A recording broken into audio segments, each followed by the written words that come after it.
Assalamualaikum warahmatullahi wabarakatuh. Innal hamdalillah nahmaduhu wa nasta'inuhu wa nastaghfiruh wa na'udzubillahi min syururi anfusina wa min sayyiati a'malina.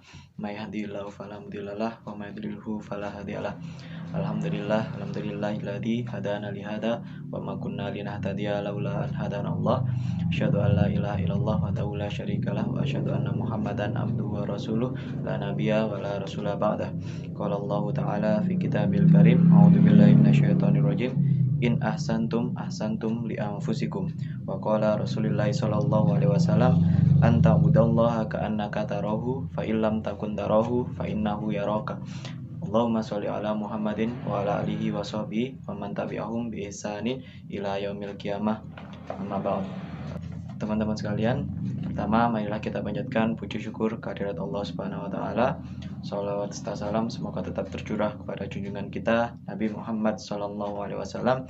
Semoga kita termasuk dalam umatnya yang senantiasa tunduk dalam menjalankan sunnah-sunnahnya dan menjauhi apa yang dilarangnya.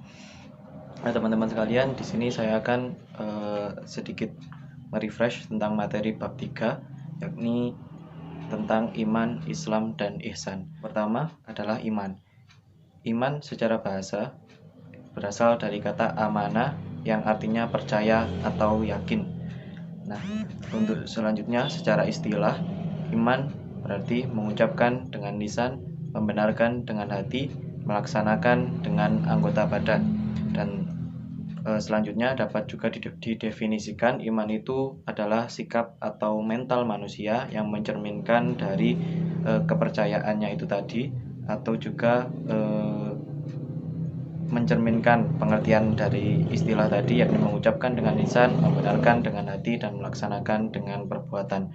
Sebagai seorang muslim, iman sendiri dapat diwujudkan dengan mengamalkan rukun iman yang ada 6, yakni iman kepada Allah, iman kepada malaikat Allah, iman kepada kitab-kitab Allah, iman kepada Rasulullah, iman kepada hari akhir, dan yang terakhir adalah iman kepada qada dan qadar. Dan ketika kita sebagai seorang muslim mampu mengimani atau mempercayai keenamnya, maka kita dapat dikatakan sebagai seorang yang beriman.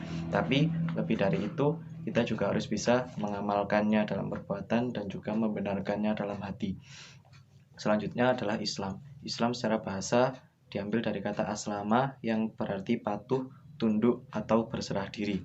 Nah, secara istilah, Islam adalah agama yang diturunkan oleh Allah Subhanahu wa taala melalui malaikat Jibril kepada Nabi Muhammad SAW sebagai penutup dan penyempurna agama-agama sebelumnya, dan menjadi sarana untuk memperbaiki akhlak umat manusia.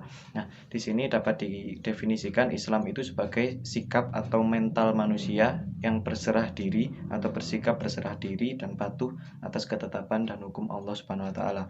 Nah, sebagai seorang muslim sendiri, sikap kita untuk mengamalkan yang dinamakan Islam ini adalah dengan mengamalkan apa yang ada dalam rukun Islam yang ada 5, yakni syahadat, sholat, zakat, puasa, dan pergi haji ke Baitullah. Jika kita mampu melaksanakan kelimanya, maka kita dapat dikatakan sebagai seorang yang Islam. Namun demikian, kita juga tetap harus menanamkan itu semua bukan hanya pada perbuatan, tapi juga pada hati kita.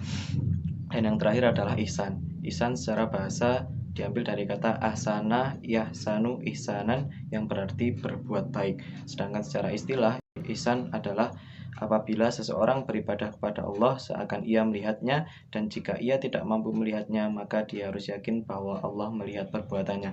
Nah, di sini dapat kita katakan atau kita definisikan bahwa ihsan itu adalah perbuatan baik. Perbuatan baik kita, baik kepada manusia atau kepada hewan atau kepada alam sekitar.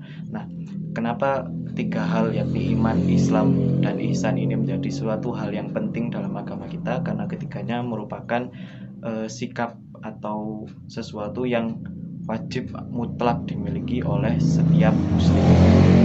Demikian pembahasan saya. Apabila ada yang benar itu dari Allah Subhanahu wa taala, dan apabila ada kesalahan itu murni dari saya sendiri. Terima kasih. Wassalamualaikum warahmatullahi wabarakatuh.